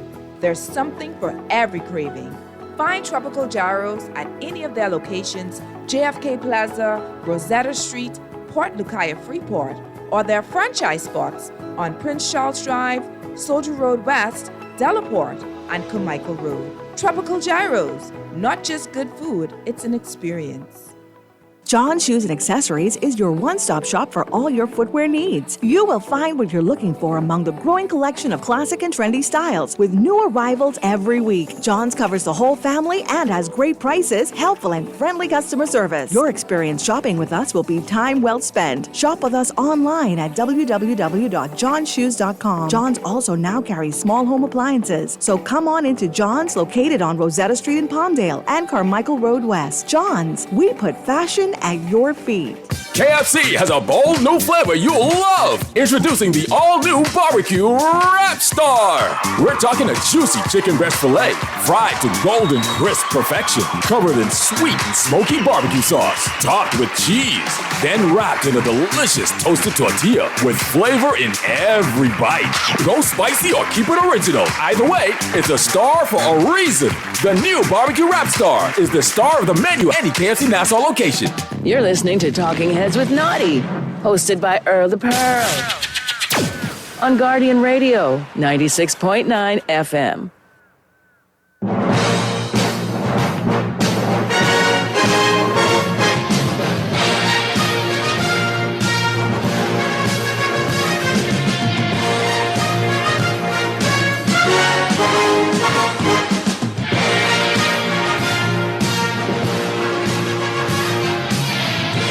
And welcome back to our Talking Heads Thursday here on Guardian Radio 96.9 FM. This is your boy Pearly in the house, joined by my good nephew Stat Boy, who's helping me out today. Stat Boy, welcome back to Talking Heads.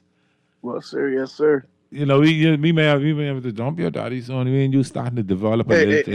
No, the chemistry is great. We can't do that. I given the opportunity, he's giving me the opportunity to be here, so it's just good that we can have some chemistry. Benny's not with Oh, us. yeah. 100%. And then when the three of us on it, even gets better. So we look forward to that. So yes. And don't forget to join us, everybody, at 11 o'clock on Sunday afternoon for the press box, with hosted by Naughty, with your boy Pearly, Stat Boy, Mega, and others. We talk all sports on Sunday, and it's getting close. There's only 16 weeks before the kickoff of the NFL season. So join us every Sunday, 11 a.m. here on Guardian Radio. That time is going to fly. It is. It is going to fly. The NFL. It is going to fly. So what's been going on in the NFL? Well, what's up with your Raiders? And my Raiders? You would have to ask somebody else. I'm not a Raiders fan. I mean, sorry with your Ravens. Oh, my goodness. I apologize. Come on, man. I mean, the Ravens, it's looking good. The reports out of there, I've been hearing that Trey Hendrickson is really taking that leadership role on the defense, which I love to hear. Okay. We spent a bag on him after getting, what's his name? We didn't get Max Crosby. We had traded for him, but it fell through. Yeah. So we made the move to get Trey Hendrickson. And we've been making some renovations at the stadium as well. It was worth $500 million, so we've done some renovations, added some, fan areas and some exclusivities for the fans. It's looking good. Okay. And the team is just, the team hasn't really made much major moves outside, Hendrickson. We drafted Vega from, I think it was Penn State. Great O-lineman to protect Lamar. Drafted some solid receivers, the kid from Indiana and the kid from USC. And they played along the big names. It was Mekhi Lemon and Tyson. Their names escape me right now. But I'm excited for what the team could do this year in the North Division. Yeah. Let me just go from there. But I'm not going to call no big shots or anything like that. I'm keeping it low key till we get to the season. I don't know. Pittsburgh bringing back Aaron Rodgers for another year, but I don't know. Well, this is it. So goodness for that. And again, Pittsburgh, they're pretty much the same team from last year with a worse coach. So I'm not too concerned. Okay. All right. I saw that the Cleveland Browns reworked Myles Garrett contract. So that post June 1 trade continues to be talked about, and people may be talking about him moving on. Well, if he does go, I know a couple of landing spots for him. Let me get this one out the way because I know my dad's listening somewhere. So, yes, Dallas would be a landing spot with the picks they have hoarded up and saved up, and that would be a good move for y'all to make to get him as well. But a lot of teams around the league could use a Myles Garrett, just anywhere but Kansas City, and I don't have any bones with it. I don't have anything to gripe with it. If I was Miami, I wouldn't go out. Miami is not going to be a good team next year. We're going to be in the middle, in the start of a rebuild. Not even the middle, in the start of a rebuild. So I think getting him, it will be, because you have to pay him big money. I think that will be counterproductive. It's a hindrance, yeah. So I don't look for him. I like what Miami's doing. I've accepted that we can throw plenty cut up next year. I've accepted that. I'm putting that in my head every day. I say it every day so I can get used to it. So when my neighbors walk past my house and hear them heavy pound words coming out, they know, hey, that's Pearly and the Dolphins toting beating again. But I expect that for next year. And I expect to see a growth, though. I expect to see a competitiveness in every game. Whether we win 3 or 5 games, I don't care. I just expect to see them play well, and I'll be quite happy to see what's coming up as we move on, to show that team, have some heart and some grit, that they're accepting and soaking up the culture that the new coach is going to instill in them. I believe, what's his name, Hafley? That's the defensive coordinator of the Packers. Yeah. Who came over, and of course Sullivan, who was the Packers' former GM, came over to Miami, who is instilled, and Green Bay's been a playoff team over the past couple of years. And so those moves that they, Green Bay losing those guys, would be interesting to see what they do in the NFC as well. But I just think once you see promise and flashes of good football within these Dolphins, the win-losses don't matter this year at all. No, they don't. It's a rebuild. And getting Myles Garrett would just be a hindrance to that because you're trying to build young and, put the pieces in place to be able to contend. And then you add that last piece or that finishing touch. And mind you, the Dolphins do need an edge rusher, but I would take a real veteran edge rusher, give him league minimum, and he comes and brings some locker room leadership, brings some on-field leadership. And with somebody cheap. Yeah, somebody cheap that you only have for a year, maybe 2 max. Like a Jadeveon Clowney would be perfect in that sort of role. Yeah, because he bring that leadership and give Chop Robinson and those guys some leadership. I expect big things from Chop Robinson this year. This is 3rd year, so I expect him to start doing some things. I still haven't completely swallowed the J trade yet, but I understand what they're doing because we got 3 young rookie who I think will definitely make the team. The third one, not too sure about that. I think the 3rd year Malik Washington or 2nd year Malik Washington would probably not make the team this year because I don't see any improvement from him. So, I doubt that too. Yeah. You know, so but I like it's a clear cut that Villas will be the starting quarterback because them backups, they ain't impressive. Miller did okay last week in the OTAs, and that's a little treat since Muff called in. We're gonna have Dolphins today will be the final 15, and we'll talk about this second week of OTAs and talk a little bit about Chop Robinson and what he's done for the Dolphins. That's to feed you Dolphin fans a little bit out there today. We all need it. Yeah, you know. So so that'll be something interesting to listen to. But I don't know. You know, I don't know. We'll see what's going on. World Cup is coming up next month. I can't wait. All right. I can't wait. Viva La Roja. Spain is going to win the entire thing. You really believe watch. who's the actually, I mean, I know that's your feeling, but do you know who the favorites are right now? Well, I know it's Spain and then France. Those are the top two. Okay. Then you have teams like Brazil and Argentina. England is somehow up there, but I mean, I kind of get that they'll be up there. They always up there until it gets to the second of the knockout, and they fold up in the knockout. The SEA had to leave the final game for the Inter Miami before they break for the World Cup. He'll be fine. They said it was muscle fatigue, not a strained hamstring, or just muscle fatigue in his leg. Yeah, he's going to rest up. And they'll rest up. Their group, thank God, their group is not a tough group. Right. So it shouldn't be too much. He may not have to play a lot in the first stages of the group, but when it comes to the knockout, he'll have to be there. So I'm sure Argentina will do a good job of resting him. Keeping that leg healthy because they're gonna need him when they get into the knockout stage. Oh, they will. This is the greatest player of all time, so they're gonna definitely need him to play. But this is likely his last World Cup, along with Cristiano Ronaldo's last World Cup. And I think Mbappe. This probably should be Mbappe's last as well. Maybe not. No, Mbappe's quite young. Yeah, Mbappe is. Let me check. But he can't be over 30. Mbappe, 27 years old. Okay, so he got another run. Yeah. He's 2 more World Cups than him, 2 to 3. You're counting this one as one. You're counting this one as one, and then the next one. This World Cup, and then let's say 2 others after that. 2030 and then 2034. So you're giving him 27 into playing until like 35, 36. Yeah, he'll be because he's born in 1998, so he'll be 36 then. Yeah. Okay. Yeah, well, that's I interesting. think that'll be his final, and then barring no major injuries come on him over now and then. Exactly, Yeah. but Mbappe is still one of the top strikers in the world. He's speedy, he's shifty, he's great on the ball, great off the ball. He's a playmaker.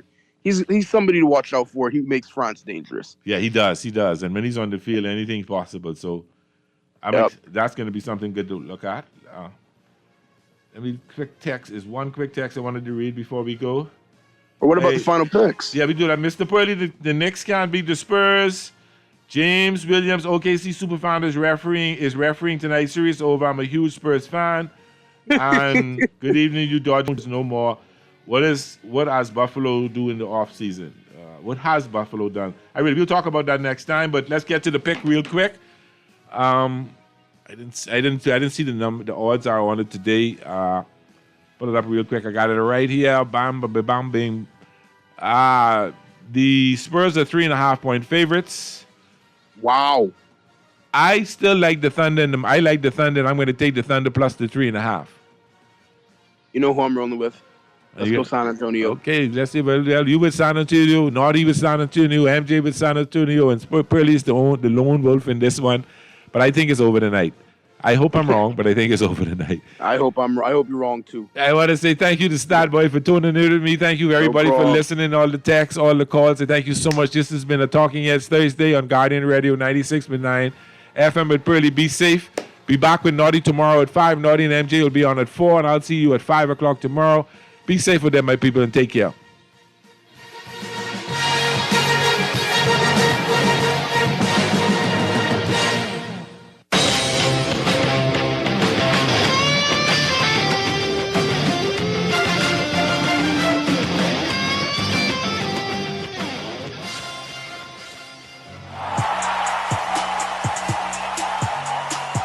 Naughty back at you with my free pick of the day brought to you by the Island Game. Today is Thursday, and my free pick comes to you from the NBA Western Conference semifinals. San Antonio Spurs taking on the Oklahoma City Thunder. I like the Spurs plus 6. The Spurs plus 6. That's my free pick of the day. Play it and win with the Island Game. The game you know, the friends you trade. Reminds you to play responsibly. Refined style with elegant taste, then fine threads is your place. If you want dough, just take in the waist, then fine threads is your place. If you wanna look suave and debonair everywhere you go, like you're supposed to be in a video. Wanna step out and look great, then fine threads is your place. Refined style with elegant taste, then fine threads is your place. Is your place. Is your place. KFC has a bold new flavor you'll love. Introducing the all-new barbecue Rap Star. We're talking a juicy chicken breast filet, fried to golden crisp perfection, covered in sweet and smoky barbecue sauce, topped with cheese, then wrapped in a delicious toasted tortilla with flavor in every bite. Go spicy or keep it original. Either way, it's a star for a reason. The new barbecue Rap Star is the star of the menu at KFC Nassau. Get yours today at any KFC Nassau location. You're listening to Talking Heads with Naughty, hosted by Earl the Pearl. On Guardian Radio, 96.9 FM.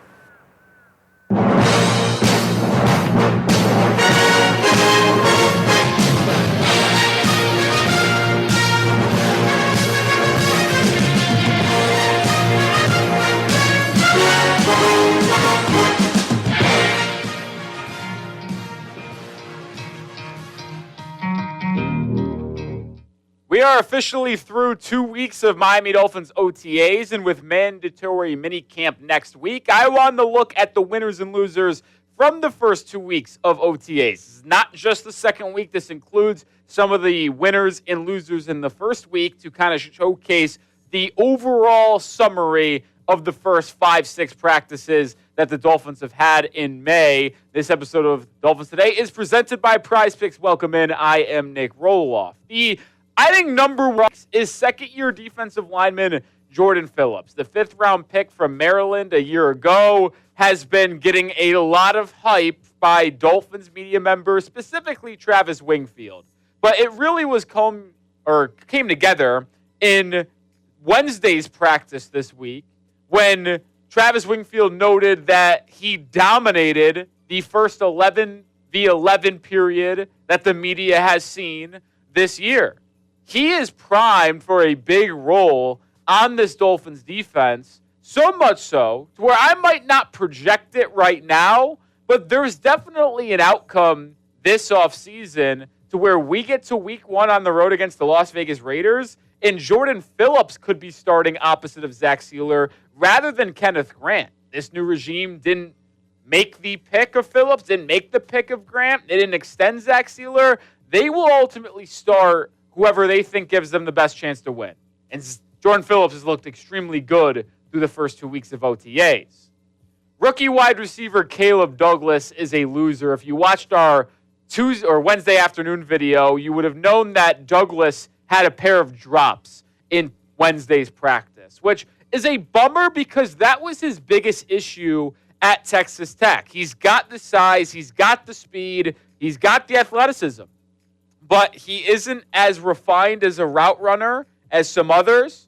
And with him having 7 drops a year ago, 3 drops 2 seasons ago, he acknowledged in his own right that he needs to get better in terms of going through the catch point and hanging on to the football. And I know it's really early, and there's a lot of time between now and the regular season and even the preseason.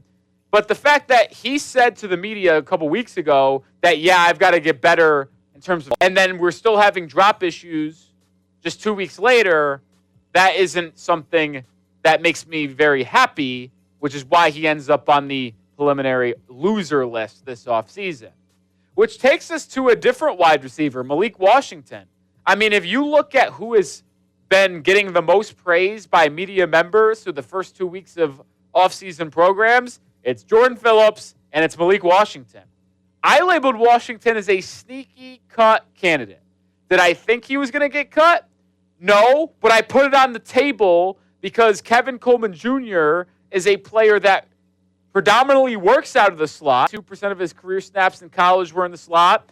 I thought he was going to really push Washington for that starting slot role, and because Coleman's got special teams value as well, that really would take Washington and make his role obsolete. But if he continues to be the best wide receiver the Dolphins have, which it has been widely reported by media members that he has been flashing and making the most plays, having a decent connection with Malik Willis, making some receptions from Quinn Ewers as well, well, then I'm going to continue to say, all right, Malik Washington came to play this offseason. And maybe he does make this Dolphins 53-man roster. And heck, maybe he is the starting slot wide receiver and Kevin Coleman Jr. ends up being that bench guy. Maybe Miami keeps 6 wide receivers because of that. Maybe they only keep 5 and a different wide receivers cut like Tutu Atwell or Jalen Tolbert. Loser, 3rd and 4th string quarterbacks. Malik Willis had an up and down practice on Wednesday. Ewers has had an up and down first couple weeks. But one thing that's been pretty consistent is that Cam Miller and Mark Gronowski, maybe not the best. Now, Cam Miller did actually have a good practice last week, which was reported by the media, but struggled at times in this week's media practice. Had an interception. Lewis Moore undercut it for a pick 6. Mark Gronowski has really looked poor so far through the first 2 weeks. I only think 2 quarterbacks make the 53-man roster, and we know it's going to be Malik Willis and Quinn Ewers. So I think we're just going to keep those guys through training camp and to play some snaps in the 3 preseason games. We got 4 more winners and losers here, but today's show is sponsored by Prize Picks. So many different ways to play Prize Picks, the #1 daily fantasy sports app in America. They've also got Flex Friday. They've got Taco Tuesday. They have missions for you to complete so you can earn protected lineups, payout boosts, even bonus lineups. You can play golf, basketball, baseball, hockey, soccer with the World Cup just around the corner, and much more. I have a 3-player entry for today's and really the first 2-day action of the Charles Schwab Challenge. I took less on Alex Smalley and Mac Mize. I think they shoot 1 under or better. And then I paired that up with Tom Kim, who struggled this year but playing better as of late. I think he makes the cut more on his holes played. He'll be playing 72 this weekend in Fort Worth. Download the app today and use code HMA to get $50 in lineups when you play your first $5 lineup. That is code HMA to get $50 in lineups when you play your first $5 lineup. Shout out to Prize Picks. Links in the description and comments of today's show. Chop Robinson is a winner. We didn't hear much from him in the first media practice last week, but in week 2, it was made known that he was making an impact all over the football field. Like I said, 11 on 11 was shown to the media for the first time, and it was really only passing game work. It's not like Miami ultimately ran through run plays in 11 on 11. Remember, there's no drill, there's no contact, there's no pads or anything at this point in the offseason. But Chop Robinson was labeled as having 2 sacks in the 11-11 period on Wednesday afternoon, beating Patrick Paul, beating the right tackle, filling in for Austin Jackson as he has missed the first 2 weeks of OTA practice.